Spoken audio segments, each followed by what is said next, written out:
Good evening, everyone, and thank you for joining the third voting installment of our Unmasked series. My name is Afeni Grace. I am the program coordinator for the Harvey B. Gantt Center. And tonight we review the North Carolina ballot. We're reviewing the relevance of the local offices and the three referenda items on this year's ballot, and how the candidates we vote into these local offices influence and greatly impact our experiences as North Carolina residents. But before we get started, please be sure to click the subscribe button below the screen and visit our website at ganttcenter.org to be updated on all Gantt Center programs and happenings. We do have currently linked in the chat a 2-minute audience survey. This survey helps to provide your perspective to the conversation and bolster our discussion. Of course, you can use that chat for any questions or comments that you have throughout the evening. Please be sure to get any questions for our panelists in as soon as possible so that we have time to answer those questions before the program is over.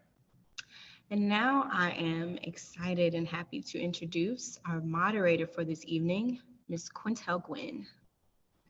So Quintel, after graduating with a degree in interior design, spent her formative years at an architecture firm designing large-scale commercial, multifamily, and community-centered spaces.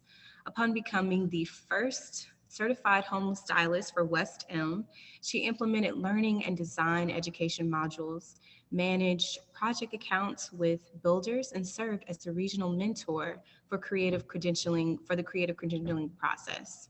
In 2014, she officially launched Quinn Gwynn Studio and surged into her creative future.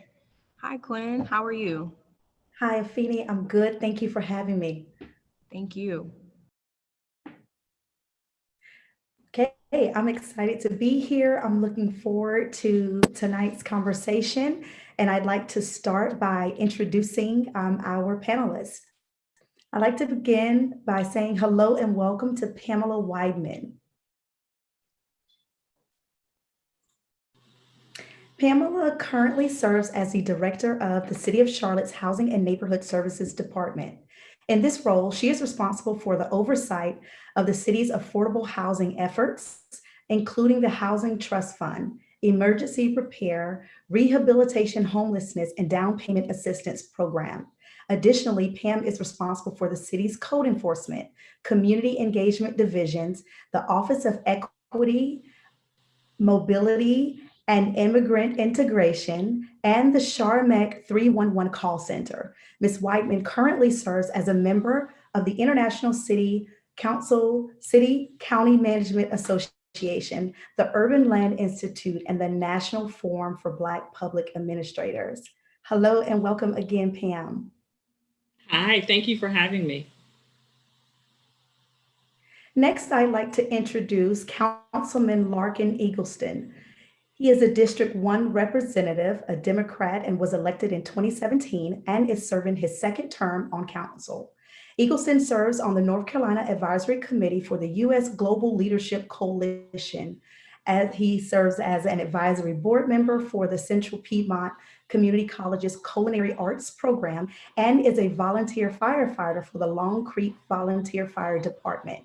He previously served as a member of the Cystic Fibrosis Foundation, Carolina's Chapter Board of Directors. Eagleston was also chair of the City Council's Charlotte International Cabinet and vice chair of the Charlotte-Mecklenburg Historic Landmarks Commission. Eagleston served as a delegate to the 2016 and 2020 Democratic National Convention. Hello and welcome, Larkin. Hey, how are you? Glad to be here. Next, I'd like to introduce Councilman Malcolm Graham. He is a business person, dedicated public servant, and powerful public speaker, especially on the topics of race and discrimination, community, and common sense gun laws.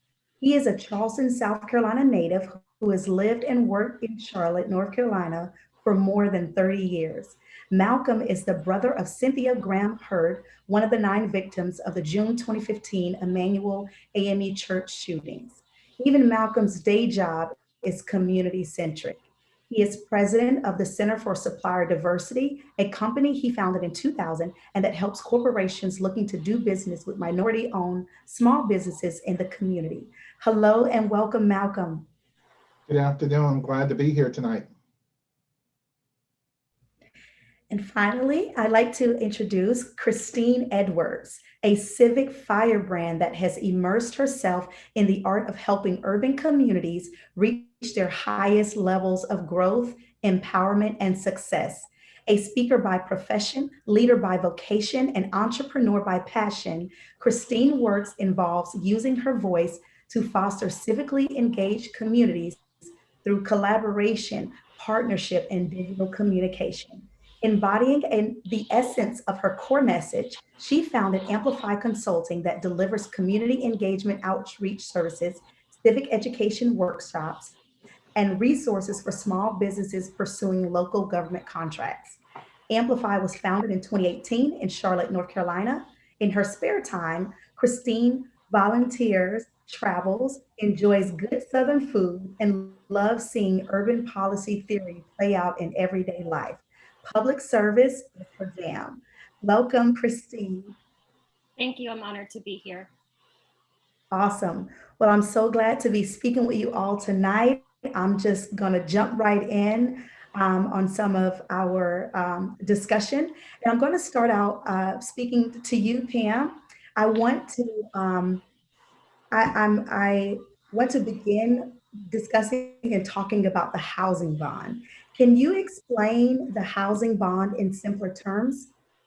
Sure. And before I do that explanation, let me just provide a disclaimer to anybody who may be watching. As a city staff person, it is never my job to advocate or to persuade anybody to vote for or against the bond. My task here tonight is to simply describe, to educate about the bonds and to describe how they have been used and to describe what they are. So to answer your question, to explain the housing bond in very simple terms, it is one of three bonds. It accompanies the transportation bond and it accompanies the neighborhood improvement bonds.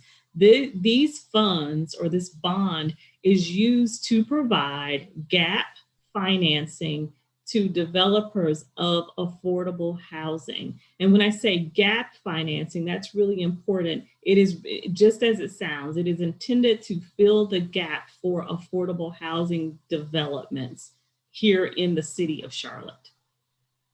With the intent of filling that gap, what would it mean if this bond does not pass or doesn't pass?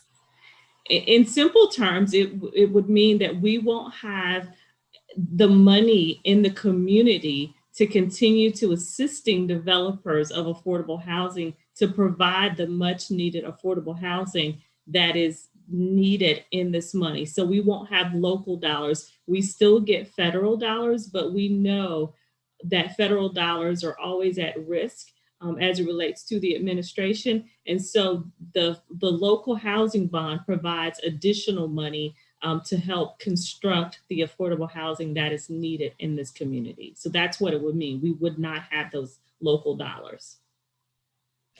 And Pam, how will the housing bond help tackle the issue of affordable housing in Charlotte? Certainly. We know that there is a growing need. Right now, data suggests that there is a need for about 32,000 units, and that number is fluid. Fluid meaning that it changes as our city changes, but that's how the bond dollars are used. Is it helps us continue to address that need for affordable housing here in the city of Charlotte. Thank you, Pam. I want to jump to Larkin. Can you, are you with, okay, gotcha. Can you provide clarity on the positions up for election on the ballot? Yeah, absolutely. And one thing I'll say is it is maybe not Pam's role to advocate for the bonds, but I certainly will. It is something that is something that people will find on their ballot, though they'll have to go very, very far down their ballot to find them. There is an immense amount of stuff, and I know we'll talk a little bit more later about resources for people, but I would highly encourage folks to go to vote411.org. That is the League of Women Voters website that helps folks prepare to go and vote and know what they'll be voting on. It is a nonpartisan site where you can just find information. You can create a sample ballot for yourself, and it's just a wealth of information. So obviously, everybody has been inundated. If you've turned on a TV, if you've turned on your computer, you've seen the ads for the presidential race, for the Senate race, for the governor's race, and a bunch of others. We are in a cycle that only happens every so often, which is we are electing a president, governor, and a United States senator in the state of North Carolina, as well as our entire council of state. Our entire General Assembly is up every 2 years in the even years. So that's the North Carolina House and North Carolina Senate, which my colleague, Councilmember Graham, can talk about as he was a member of that North Carolina Senate. We're electing our county commissioners. We are electing a slew of judge seats, as well as soil and water commissioner, which a lot of people probably never even knew was a thing. And we'll have the 3 bonds that I certainly hope, and I'm wearing my sticker tonight, I certainly hope folks will support as they have in the past. There is not a tax increase associated with those bonds. And while I will not take any partisan positions tonight, unless asked, I guess, on the particular candidates running for office, I certainly will take a stance on the fact that these bonds are critically important to our community. And we hope that voters will once again be overwhelmingly supportive of those. Thank you. Larkin, you mentioned, I hear your passion about how critical and important these positions are, and voting is for our community. Can you tell us a little bit more about how these positions impact citizens of Mecklenburg County? I can do that. I might start to wade into partisan territory, so apologies in advance. But I think it goes without saying some of the decisions that are made at a federal level that impact our day-to-day lives, particularly people in marginalized communities. I think if you look at the importance of the North Carolina General Assembly, the state House and state Senate members that you'll elect this year and every 2 years, and look at North Carolina being one of the few states that has not expanded Medicaid, I think that is a highly important issue for the sustainability of many of the hospitals in our rural areas in this state, for people having access to safe, affordable health care. There's so many things at every one of these positions that impact all of us on a day-to-day basis, but particularly people in our rural parts of the state, particularly people who are lower income, particularly people of color and other marginalized communities. And again, without wading into which candidates I believe have the right stance on that, I hope people will educate themselves and look at those issues, because elections can often just kind of revert to a popularity contest, or who seems the most likable, or who's the most polished in a debate or something like that. But if you don't really dig into and understand the positions that people are running on as part of their platform, it's hard to understand the impacts that they'll have once they're elected. And so it's really incumbent on all of us as voters to do that research, understand the positions and the things that people will fight for or fight against, because those impacts are real. And I think, everything from the soil and water commissioner to the president of the United States will have an impact on your quality of life and all of our quality of life here in Charlotte and Mecklenburg County. And so we really can't take any of those seats for granted. Yes, thank you, Larkin. I want to kind of stretch the conversation a bit over to include Malcolm, because you mentioned how important it is to understand positions and research that. And one of the questions that I wanted to discuss or have Malcolm share a bit about is, why are some judges appointed and some voted for? Well, thank you very much for the question. And I'm just going to amen the comments of Larkin in reference to supporting the bonds. I chair the great name of his committee. I have a passion for affordable housing. It's $50 million on the ballot for affordable housing. And when we passed it a couple of years ago, the private community matched it. So it was really $100 million for affordable housing. So I think that's extremely important to go out and support the bonds. Every state is different, right? And so some states have the position of appointing judges. In North Carolina, we elect judges. And so that's something that our General Assembly determined years ago. Just recently, within the last several years, now the judges have a partisan label by their names. so you can identify those judges who may be from the Democratic Party and or the Republican Party. So you know who you're voting for. But in the state of North Carolina, it's really a decision by the General Assembly where all our judges are elected. Unless there's a vacancy to be filled, then the governor himself will nominate a candidate to be appointed to fill a vacancy. And so from judges from the Supreme Court of North Carolina to Superior Court and or District Court judges in North Carolina, they are elected by the people. And that's why it's really important for some of these races that does not get the attention of the presidential election, like judges and or the General Assembly are extremely important. Whoever is in control of the General Assembly as of November 4th of this year, going into next year, will have the responsibility for drawing the congressional lines and district lines based on the census of this year, which is extremely important. It will govern how the decisions will be made by our state for at least 10 years.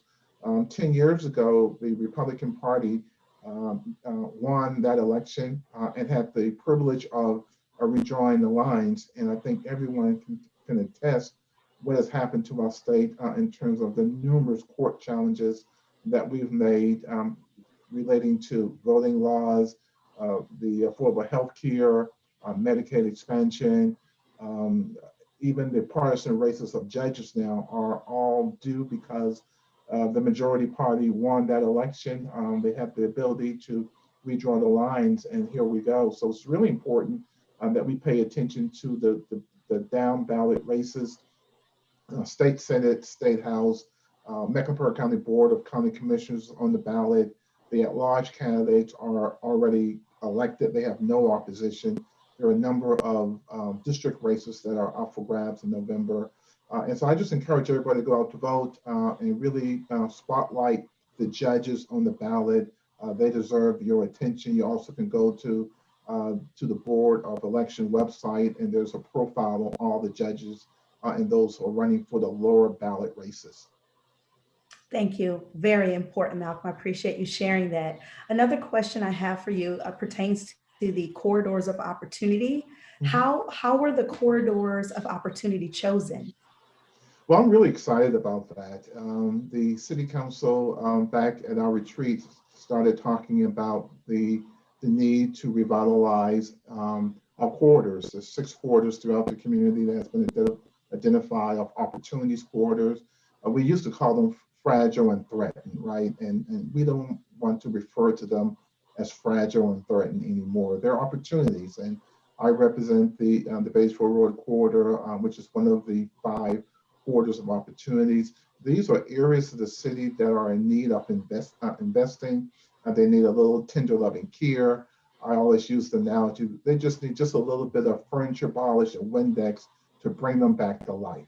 And that's what we're trying to do, whether it's Batesville Road, or it's I-85 in Sugar Creek, or it's Wilkinson Boulevard, or Central Avenue.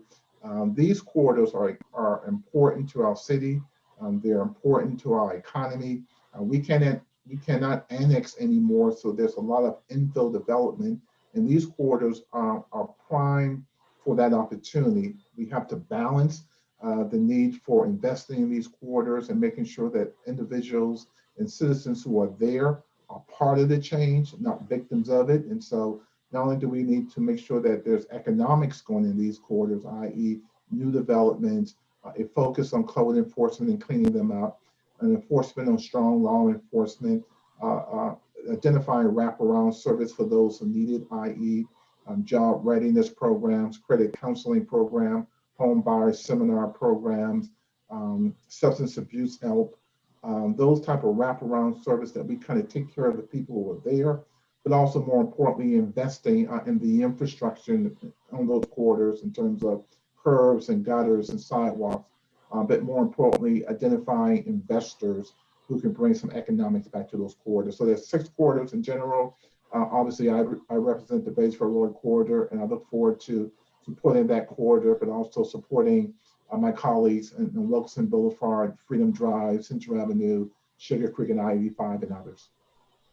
Thank you, Malcolm. Christine, I'd like to connect you to the conversation as it pertains to neighborhood improvement and transportation bonds. Can you explain those in simpler terms? Yeah, absolutely. Thank you so much for having me here tonight. And I think a great way to introduce myself to this conversation is just to give you a little background on who I am and how I joined this effort. So I come to you all as a longtime Charlottean, a business owner, a young African-American voter, and I'm also a volunteer on the campaign committee to vote yes for bonds.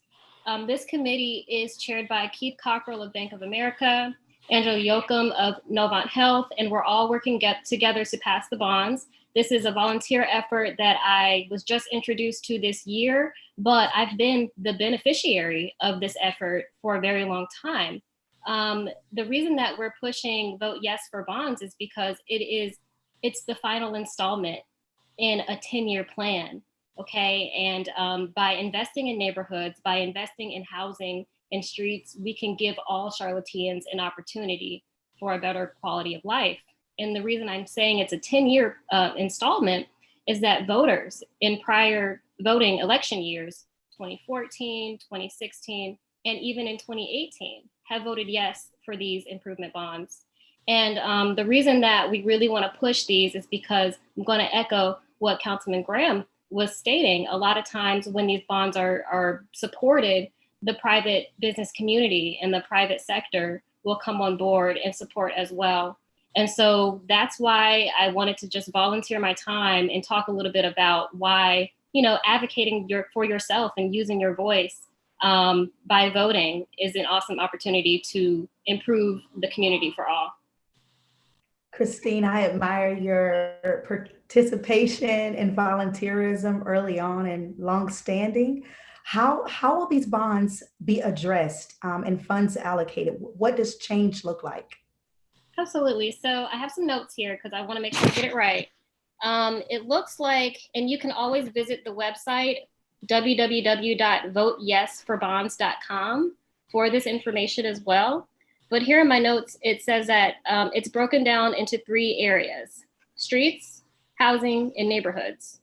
For streets, it's $102.7 million for street and intersection projects, upgrades to traffic control systems, repairs, replacements of bridges, construction of new bridges, development of bikeways, and improvements of pedestrian safety, which we all know is important because we're a growing community and people are moving here in the hundreds, so we want to make sure we're improving our streets. 50 million that was stated previously for housing. And what this looks like is to build diverse, high quality, well-maintained housing for low and moderate income households. These residents form the workforce that is so vital to Charlotte's economy and Charlotte's community. And so that's why it's important to create that affordable housing for our Charlotte residents. And then for neighborhoods, in the amount of $44.5 million, these bonds are going to go towards improving infrastructure in established neighborhoods that are showing signs of distress and emerging high growth areas in need of connectivity. Those infrastructure improvements include complete sidewalks, safe streetscapes, curbs, gutters, storm drainage, landscaping, and of course, pedestrian lighting. So these are the things that make up when you talk about quality of life. It's just one of the aspects of quality of life in Charlotte. Yes, thank you, Christine. I'd like for us to move to the survey results. Our audience and viewers had a chance to answer a survey at the beginning, and I think this will be a great time to lean into that discussion. Thank you, Quinn. So we're going to switch gears for a moment and discuss the results of the audience survey. Please keep in mind that these results are only based on our audience members who actually completed the survey. So our first question was, do you typically review a sample ballot prior to casting a vote? As you can see here, we have a small percentage of surveyors who selected they don't review a ballot before voting, and a huge majority of 89% of surveyors who do take the time to review a sample ballot before voting. Our next question Was before tonight's conversation, how well did you understand the referenda on this year's ballot to make an informed vote? So we have a small percentage of about 9% of surveyors who selected that they fully understood the referenda, 20% who moderately understood the referenda, and we have an even kind of 23% of surveyors who either had a basic understanding of the referenda or didn't understand it at all. And then our slight majority here of 26% of surveyors were not aware of the referenda at all. So our next question was, to what extent does the following statement reflect your perspective? And the statement is, after tonight's conversation, I want to look more into the candidates and their prospective offices. So we have about 8% of surveyors who says that that statement doesn't reflect their perspective at all, about 14% who says it somewhat reflects, about 11% who are neutral on the statement, 25% who says it does moderately reflect their perspective, and a majority of about 42% of surveyors who says that after tonight's conversation, they do want to kind of look more into the candidates on the ballot. So our final question, it was an open-ended question. And it asks, what additional voting resources would assist you in making a confident vote this November? And I just want to share some of the responses that the surveyors gave, which was they would like a town hall discussion with the candidates on the ballot. Others said that they would like side-by-side comparisons of individuals' agendas and policies, and they say that that would be most helpful for them. And then others said that they would be interested in seeing published interviews and responses from candidates. So Quinn, based on the answers and responses of the survey, was there something that stood out to you or the panelists? Well, I think for me, if I can jump in, I think for me, it's the referendum, right? We got some work to do to ensure that we inform and we educate the public about the importance of all three of the ballot questions on the ballot November 3rd. I think Ms. Edwards has really articulated why and how those dollars will be used. They're extremely important to advancing the community. And so hopefully within the next voting starts for our community this coming Thursday. And so hopefully between now and Election Day and November 3rd that we really can get out.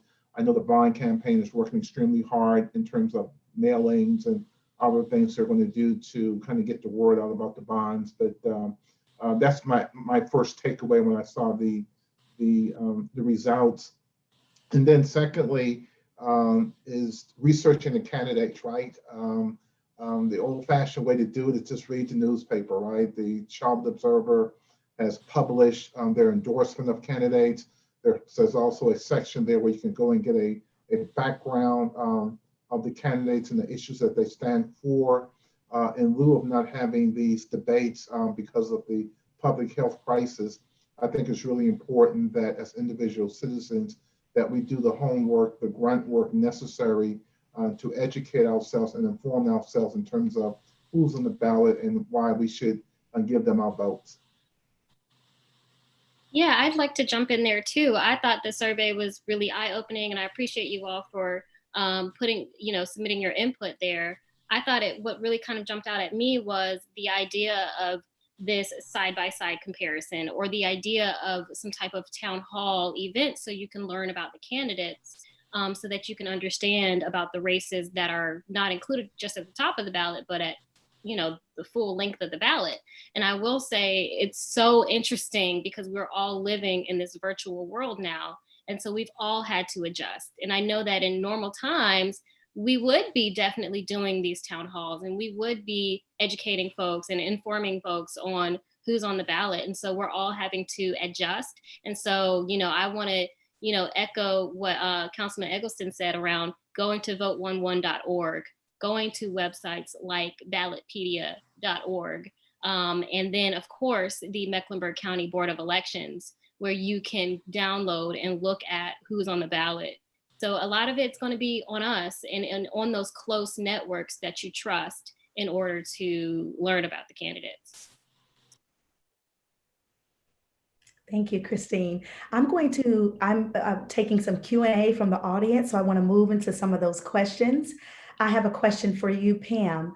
If 50 million is allocated to housing, how much for low income housing and how much for established neighborhoods? So thank you for the question. So the 50 million, it is for households earning 80% and below the area median income. So if you just put that in dollars and cents, it is for low income. So all of it, for the most part, goes to low income families, and that's the purpose of it. So if you put dollars and cents, and this changes a little bit every year, a family of 4 earning 80% of the median income, I think is about $72,000. Mr. Graham and Mr. Eggleston will tell me if I got that wrong. And so you asked me at the top of the discussion to kind of put it in simpler terms, right? The bond helps provide safe, decent, quality housing for working families. And you say, Pam, who are those working families? It might be your school teacher. It might be our barista at Starbucks. It is people who contribute to the success of our city. It's often our daycare workers. And so that's when you think about affordable housing, I encourage people to put a face on it. So yes, it is a structure, and that's what the bonds pay for, but it is also for the people, the deserving citizens in our community who are working families just as we are.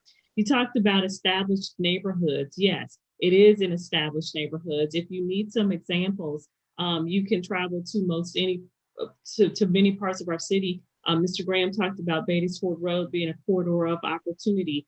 There's a development there in Nia Point. That is a housing trust fund developer. If you travel out Statesville Road, Bright Walk, that community there, it has over 400 units of affordable housing in that development. If you travel out west, Renaissance, which used to be an old public housing community, Boulevard Homes, for those of you who've been in Charlotte for a while, that is an example of your trust fund dollars at work. It is a cradle to career community. So yes, it will be for low and moderate income folks, and it will be in established neighborhoods.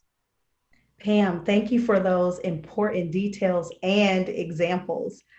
Was there anything that jumped out to you from the survey?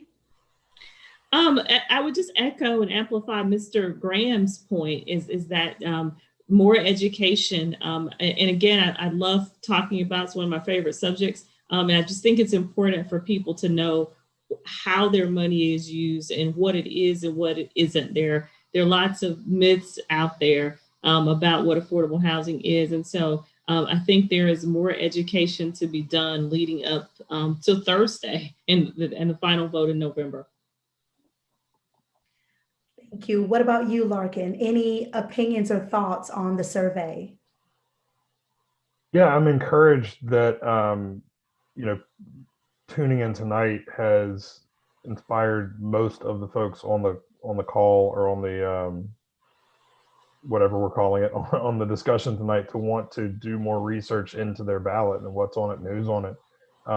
That's good. And I'm following along in the chat too on the YouTube page, and I dropped a couple links in there to the vote411.org and also the voteyesforbonds.com. If I'd seen some people posting questions about the specific types of projects and infrastructure that these bonds would pay for, so I'd encourage them to go.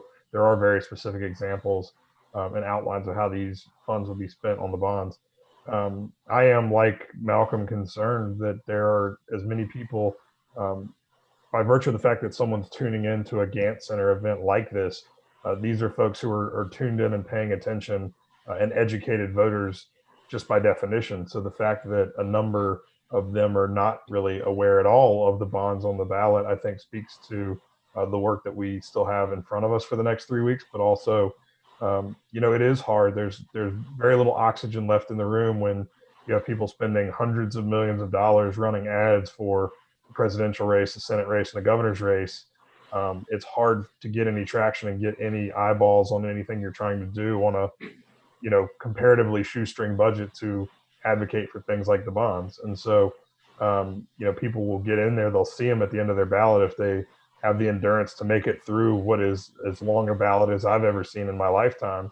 But I hope they will, and again, I hope that we can in the next 3 weeks ensure that as many people as possible realize there's not a tax increase tied to approval of these bonds, and these bonds will be very well spent and distributed throughout our community to make sure that they benefit as many people as possible, as they have been over all of the 2-year cycles of late. And so concerned, but all the more motivated to make sure we get out there and spread the word about that. Yes, thank you. Christine, you shared earlier and made a mention of us being at the end of a 10-year bond. How often do we find bonds on the ballot? It truly depends. It depends on the leadership. But for the city of Charlotte and Mecklenburg County, it's every other year, depending again on the needs of the community. And this is the end of a 10-year installment. Again, every other year, we have local elections every other year. And so that's why you've seen it in 2014, 16, 18, and now in 2020. Again, we have to look, we don't know what the future is going to hold. So we don't know when this opportunity is going to come up again. We know that there are political considerations under, and I see you nodding, Councilman Eggleston, there are political considerations being considered now as to the future of our community. So there could be in the future another need for another bond to be issued. However, we're at the end of this 10-year cycle. And so that's why it's important, because there might not be another opportunity to get this passed. There's not a tax increase associated with these bonds. It's already built into the city budget that's been passed in July. And so that's why we want people to vote yes. And when you do vote yes, it allows, the city government and the folks, to be able to do their jobs and to execute on implementing these projects. I do also want to let folks know that no public dollars were used in implementing this campaign, the Vote Yes campaign. These dollars were raised by the Charlotte Executive Leadership Committee. Again, this committee, the Vote Yes for Bonds Committee, is being chaired by Keith Cockrell of Bank of America and Angela Yoakum of Novant Health. And these institutions have been supporting these infrastructure improvements and these quality of life improvements in our city. So, it's not necessarily public dollars being used to promote this campaign, and there's no tax increase that's connected directly to this. Thank you, Christine. I have another question for all of you. What resources can be recommended for novice voters so that they are not overwhelmed when reading the ballot? I'd like to start with you, Pam. Wow. So reading is there's a housing framework that's out there, Charlotte Housing Framework, and it really just talks about it's a framework for how we want to use bond dollars and our housing dollars. And basically the framework, I'll lift up two parts of it. It is new construction and it is preservation, right? We're never going to build our way, so we have to preserve existing. So that is certainly a very good resource to read. You can Google affordable housing. There are lots of articles that will pop up if you just do a simple Google there. But what I would say, and I was very purposeful in throwing out those examples, reading is good, but I would encourage you to, I know we can't kind of get out and mingle like we normally would, but if in your daily travels, as you are driving to and from, to really visit, again, Old Boulevard Homes, if you're Charlottean, if you're traveling out Statesville, the Bright Walk community, Oaklawn Park, Beatty's Ford Road, go by and see what those developments actually are. A picture is worth 1,000 words. Seeing is believing. So read the document that I mentioned, but also get out in the community to see some real life examples. Thank you. And let me just add one more thing though, in terms of a resource, and it's really a good book. It reads like a novel. I would suggest Evicted. It's a book. It's by Matthew Desmond. That It Reads Like a Novel. It's a great book. If you really want to understand and appreciate the need for affordable housing, that would probably be my #1 recommended read. I'll second that recommendation. That's an incredible book. For a novice voter, one of the easiest things to say is just you can take in a piece of paper into the ballot box. And I know even my wife and I will do that. And there's so many things on the ballot that, again, vote411.org. I'll say it for the umpteenth time, but go on there, pull up your sample ballot and write down, some places can be a little funny about you looking at your phone while you're in the ballot box. You're not supposed to take a picture of your ballot. You can absolutely walk in there either with, a lot of people will walk in with the Trald Observer endorsements page, but even just a scrap piece of paper that you write down the names of the people that you've researched and want to vote for is a great way to track that, because you get in there and it can be overwhelming, particularly if you maybe haven't been in the habit of voting as much as you should have in past years. So I would highly encourage people to do that so you don't get in there and panic and forget who you liked and who you didn't and who you decided on. Can I add something there? Because, voter education and awareness is sort of my thing lately. And I think that just a quick plug for my platform, Amplify CLT, we are sharing virtual public meetings on social media because again, in our virtual world, we're not getting the same sort of engagement in our neighborhood meetings, in our church groups. And so we're not getting that same level of engagement. And so what we've been doing at the top of the week, every week, is sharing those city council meetings, right? And sharing the links to the city council, Mecklenburg County Commission meetings, all of these public meetings. And so I encourage people to find us online at Amplify CLT on Instagram, for example, and also in our Facebook group where we encourage dialogue in a nonpartisan way. So that's something I definitely encourage people is to watch these meetings. The city is streaming them on Facebook and YouTube. It's awesome that there's that level of transparency and you can go in and watch and see the conversations that are happening.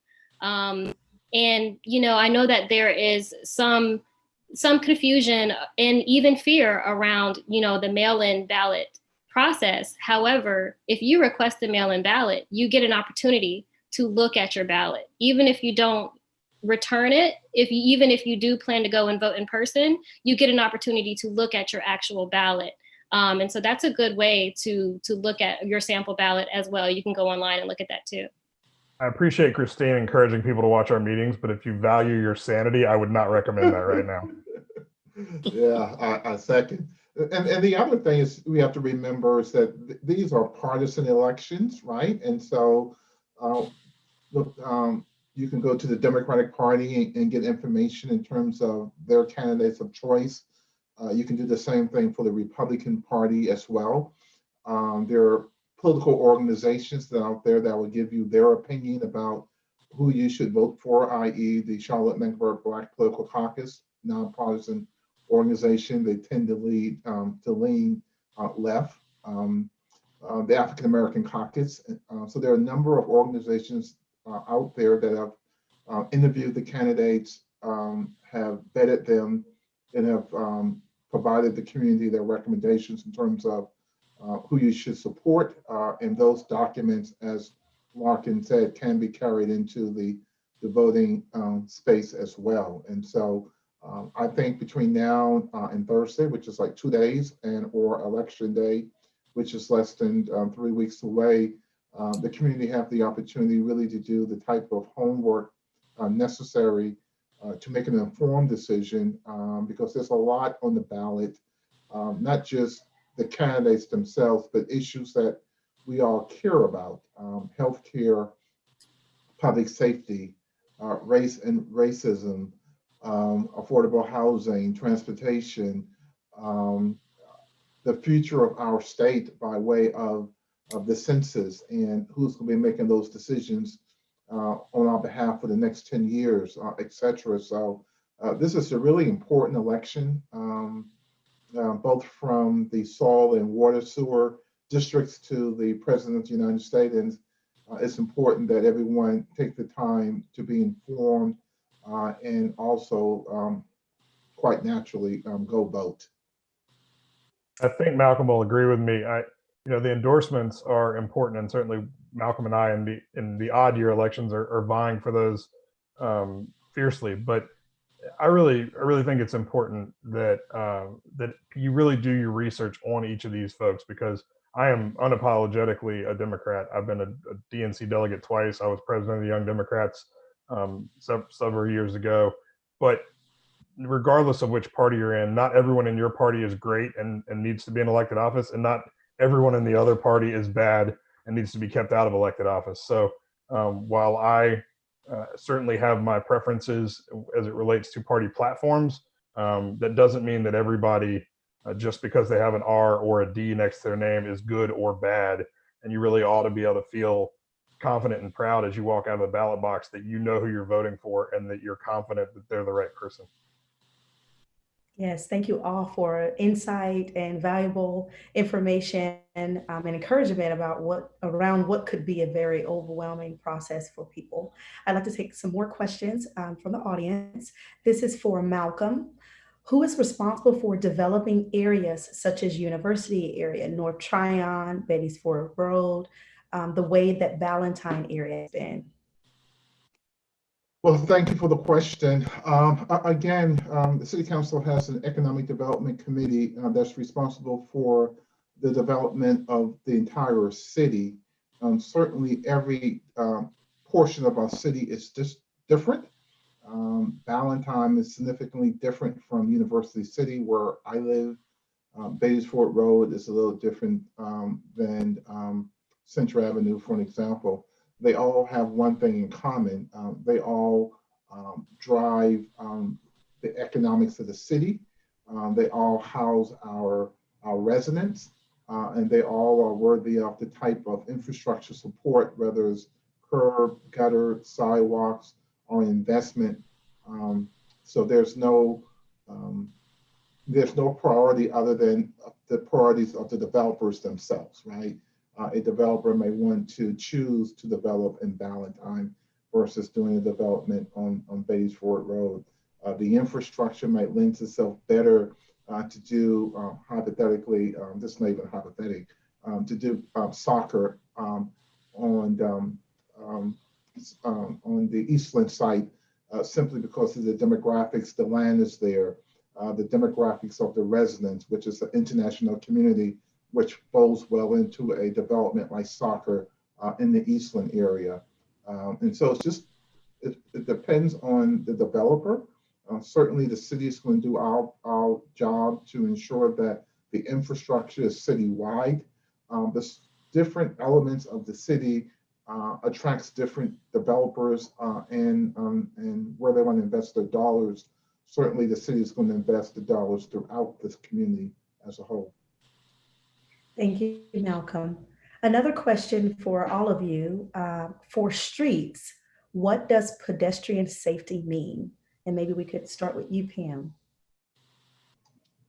So I would very simply say that it means that we have the mechanisms or the infrastructure on the streets to help ensure pedestrian safety. Obviously, people have to make smart decisions, right? But so, for example, making sure that we have the proper curb cuts at the sidewalks so that differently able people as well as well-bodied able people can cross the streets appropriately.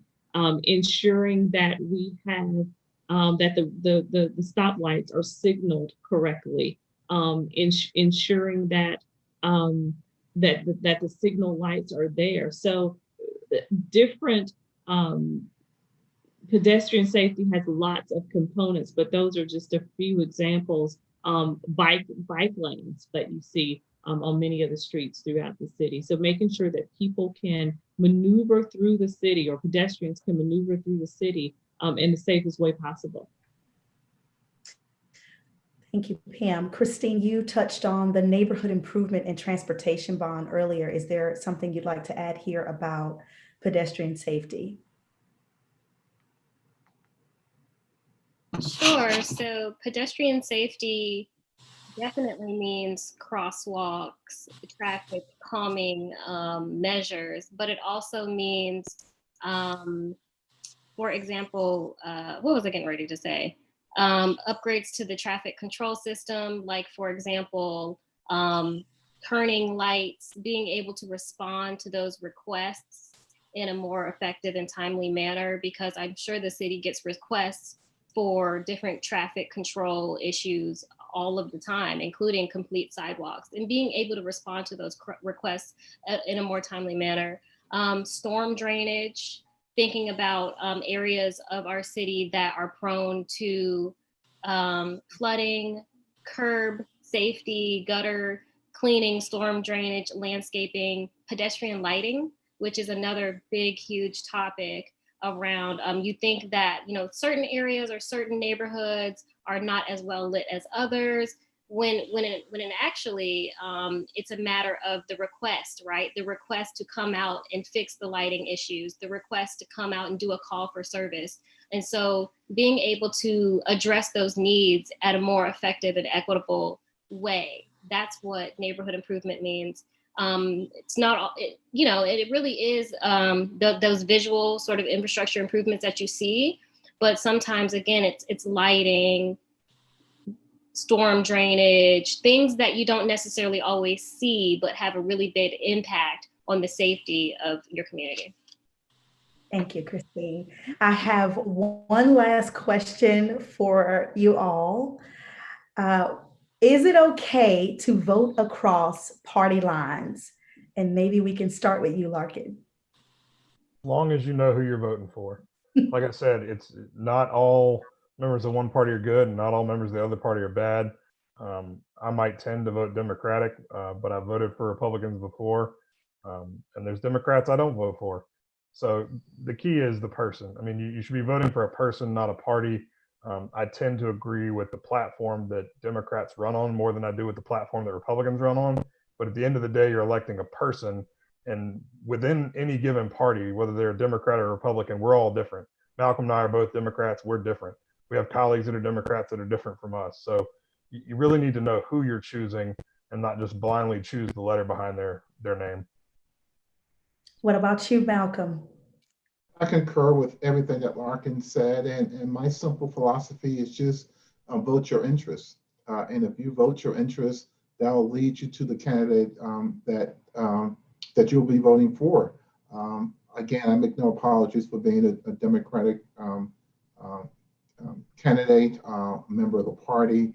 I too have voted, not recently, for sure, but in the past I've voted Republican for the candidate, not the party. But I always vote my interests and those who have my interests in mind and things that are important to me. Race and racism is important to me. Which candidate stands up for that? Affordable housing, which candidate stands up for the housing of those in our community? Which candidate stands up for revitalizing corridors and neighborhood improvements? Which candidate stands up for healthcare and the quality education for all our citizens? So I tend to vote my interests, and that leads me to my candidates. Your thoughts on voting across party lines, Pam? I would just amplify what my council members have said. It's a personal preference, and vote your values. You, Christine? Same, you know, vote your values. You know, I introduced myself by telling you all, you know, who I am and what I represent. And so think about who you are, think about who your family is and who your family represents. Do you have, you know, children in schools? Do you care deeply about wellness, nutrition, safety? Think about how you get around in the city. Think about the mobility options that you use, the transportation options that you use, and think about how those values and those needs are connected to items on the ballot. Yeah. Thank you. Well, we're going to wrap up this discussion. I want to thank our audience for being attentive and interactive on this topic. I also want to thank each of you, but I want to give you the chance for last words. And so I want to begin with you, Pam, by thanking you for being here. And would you like to share any final words? I would just say thank you to the Gantt Center for the great work that you all continue to do throughout this community, not only on this particular issue, but just on various issues throughout the year. So thank you for that. And finally, I would just echo, vote your values. Goodbye, and thank you, Pam. Thank you. Larkin, it was so great having you this evening as well. I'd like to thank you for being here and open this up for any final words you may want to share. I appreciate the invitation as always, and Gantt Center is doing amazing work, and I know it's preaching to the choir in front of a Gantt Center audience, but stay engaged, whatever your issues are that you're passionate about. Don't just be engaged by voting, but be engaged by holding the folks that you vote for accountable, or even the folks that you didn't vote for but got elected anyway, holding them accountable. That might even be more important. Just stay engaged and stay involved. And I don't think anyone here needs to be reminded of the importance of voting this year, but really every year. And I hope the Gantt Center will continue to have these conversations, because I think they're really valuable for our community. Thank you. Great having you, Larkin. And thanks to you, Malcolm. It was wonderful having you as well. Any final thoughts? Yeah, thank you. I want to thank you and the Gantt Center for giving me the opportunity to be with you tonight. I want to thank my fellow panelists. I'm a big fan of Christine and Pam, so I thank them for being with them. They do great work. And like I said, I watch Christine from afar, and I think she's doing some amazing things in the city. And so it was an honor to be with them. And just encourage everyone to vote for the bonds. I will, and look forward to coming back again. Thank you, and good night, Malcolm. Good night. And Christine, it was wonderful to connect with you and hear from you. Any final thoughts? I'm so appreciative of this venue. I'm so appreciative of this platform and just having the conversation. I want to thank our elected leaders for being brave and stepping up and serving the community. I also want to thank city staff. It's so important because they are really the ones that are, running the community behind the scenes. And of course, I want everyone to vote yes for bonds. If you have any questions about what those bonds include and what the referenda include, go to voteyesforbonds.com, and it is at Vote Yes for Bonds on all social media. Thank you, Christine, and good night. Thanks. Have a good night.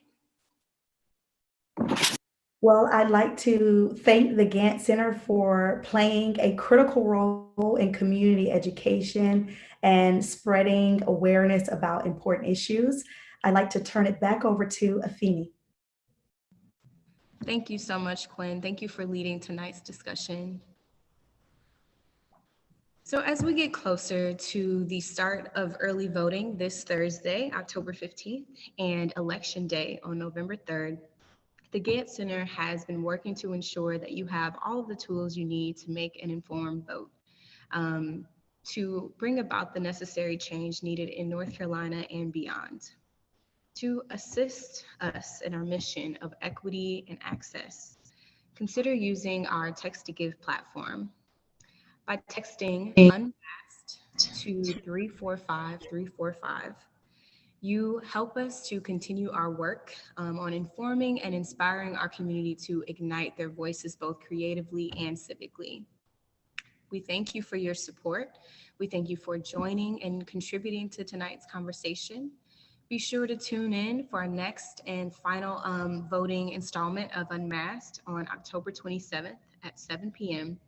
as we round out our voting series with an incredibly special conversation featuring the perspective of our namesake, Mr. Harvey B. Gantt, to discuss the timeless impact one can make while in office. We thank you again for joining us, and as always, please be safe and take care. Good night.